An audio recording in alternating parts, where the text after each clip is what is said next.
For question number 2, when blood glucose decreases, such as during exercise, insulin is inhibited and this promotes fuel breakdown. We don't want insulin released during exercise because we don't want to store our fuels. We want to break them down and use them as energy.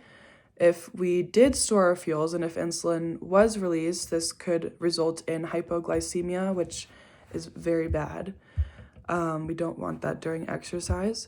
As exercise intensity increases, the release of insulin is going to be inhibited because we don't want to store our fuels, like I said. So with the inhibition of insulin during exercise, we have less fuel storage and more fuel breakdown. So during steady state exercise, so I have time on the x-axis, and on the y-axis, insulin percent change going from -100 to 0.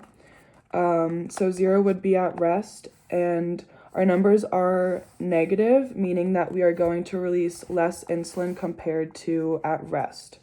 So whether trained or untrained, insulin is still going to be inhibited during exercise compared to rest. The graph for trained and untrained are very similar, but the trained person, which is in the pink, inhibits insulin release a little bit less compared to an untrained person, and this is due to epinephrine and norepinephrine, which are released during exercise. So for the untrained person, we release epinephrine and norepinephrine, and it binds to the pancreas, which is in charge of releasing insulin.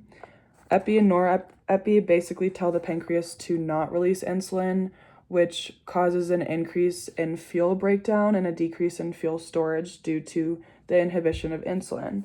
And then for the trained person, we have a little bit less epinephrine and norepinephrine released compared to untrained because we become a lot more efficient with our fuels as we become more and more trained. So due to less epinephrine and norepinephrine being released, there is less insulin inhibition compared to an untrained state, and this causes less fuel breakdown and slightly more fuel storage, and that's why the trained person is a little bit higher on the graph than the untrained person.